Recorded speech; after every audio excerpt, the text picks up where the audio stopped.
नमस्कार दोस्तों, राधे राधे, जय सिया राम, हर हर महादेव। स्वागत है मेरे चैनल पे पुनः आपका। दोस्तों, आज मैं एक कथा लेके आया हूँ। दोस्तों, सनातन धर्म में जितने ही पूजा व्रत उपवास जो भी है उसके पीछे वैज्ञानिक कारण छुपे हुए हैं। हर व्रत में वैज्ञानिक कारण आप निकाल सकते हैं साइंटिफिक तरीके से। साइंटिफिक व्रत है, वैसा ही एक व्रत है शीतला अष्टमी का। जी हाँ, शीतला अष्टमी का बहनें बहुत प्यार से व्रत करती है। इसके बारे में मैं आपको कुछ बताना चाहता हूँ और इसकी बाद में कथा भी सुनाऊंगा, जो कथा सुन के आप अपना व्रत तोड़ सकते हैं। तो दोस्तों, शास्त्रीय मान्यता के अनुसार चैत्र कृष्ण की पक्ष की अष्टमी, वैशाख ज्येष्ठ और आषाढ़ महीने के कृष्ण पक्ष की अष्टमी को शीतला अष्टमी पूजन करने का प्रावधान है। इन चारों महीने के 4 दिन का व्रत करने से शीतला जनित बीमारी से छुटकारा मिलता है। इस पूजन में शीतल जल और बासी भोजन का भोग लगाने का विधान है। श्रद्धालु शीतला अष्टमी का व्रत रखकर माता की भक्ति करके अपने परिवार की रक्षा करने के लिए माता से प्रार्थना करते हैं। दोस्तों, ऐसा माना जाता है कि शीतला माता भगवती दुर्गा का ही रूप है। भारतीय उपासना पद्धति जहाँ मनुष्य को आध्यात्मिक रूप से मजबूत करती है, वहीं शारीरिक और मानसिक रोगों को दूर करने का भी इसका उद्देश्य होता है। कहा जाता है कि गर्मी के दिनों में शरीर में अनेक प्रकार के पित्त विकार भी प्रारंभ हो जाते हैं। ऐसी मान्यता है कि शीतला अष्टमी का व्रत रखने से छोटी माता का प्रकोप नहीं होता। शीतला सप्तमी और शीतला अष्टमी व्रत मनुष्य को चेचक के रोग से बचाने का प्राचीन काल से चला आ रहा व्रत है। आयुर्वेद की भाषा में चेचक का नाम ही शीतला कहा गया है। अतः इस उपासना से शारीरिक शुद्ध, मानसिक पवित्रता और खान पान की सावधानियों का संदेश मिलता है। दोस्तों, इस व्रत में अष्टमी के दिन कलश स्थापित कर माता का पूजन किया जाता है तथा प्रार्थना की जाती है कि चेचक, गल घोटू, बड़ी माता, छोटी माता, तीव्र दाह, दुर्गंध युक्त फोड़े, नेत्र रोग और शीतल जनित सभी प्रकार के दोष शीतला माता की आराधना पूजा से दूर हो जाए। इस दिन शीतला स्तोत्र का शीतल जनित व्याधि से पीड़ितों के लिए हितकारी है। स्तोत्र में भी स्पष्ट उल्लेख है कि शीतला दिगंबर है, गर्दभ पर आरूढ़ है, सूप, मार्जनी और नीम पत्तों से अलंकृत है। इस अवसर पर शीतला माँ का पाठ करके निरोग रहने के लिए प्रार्थना की जाती है। वंदे हम शीतलाम देवी रास भस्मा दिगंबराम मार्जगन निकलम शोभिता सुरपालंकृत मस्तका काम। दोस्तों, अब सुने माँ शीतला की कथा, जो इस प्रकार है। एक बार एक राजा के इकलौते पुत्र को शीतला निकली। उसी के राज्य में एक काची पुत्र को भी शीतला निकली हुई थी।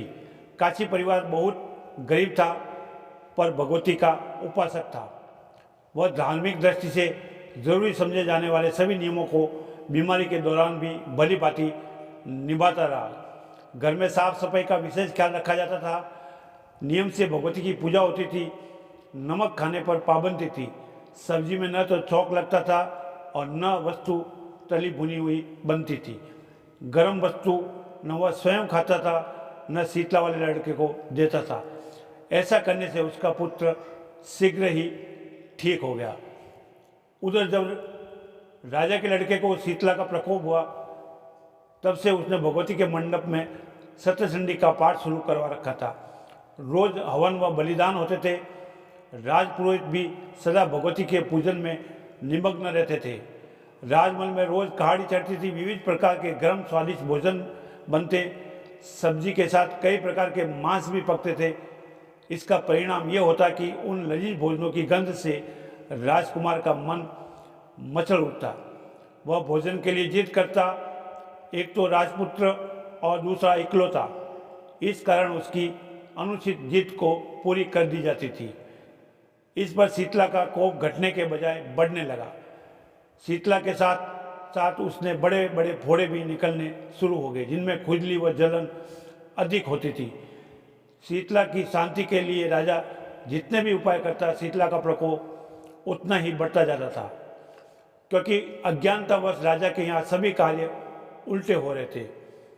इससे राजा और अधिक परेशान हो उठा।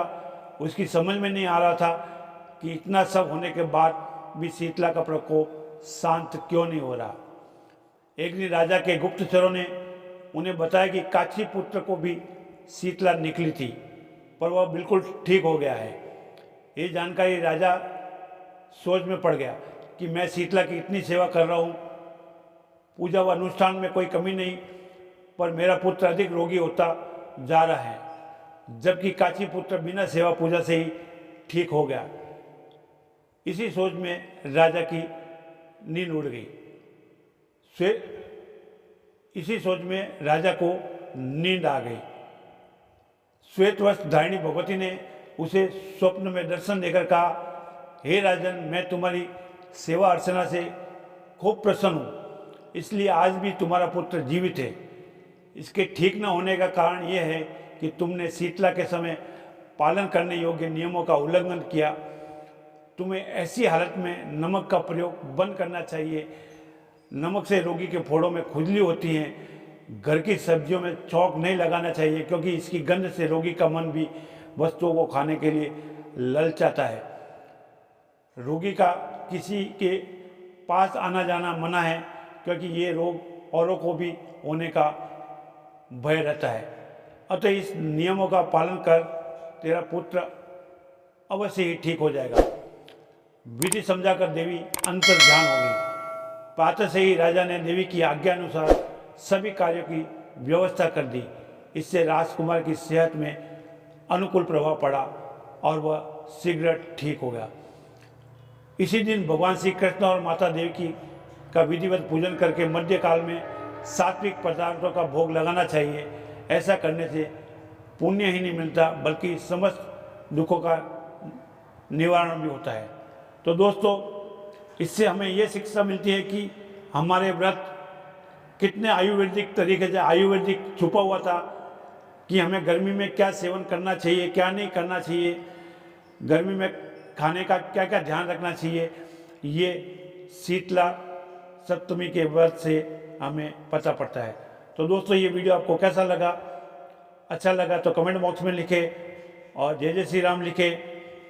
घर में रामायण रखें, गीता रखें और बच्चों को जरूर सिखाएं।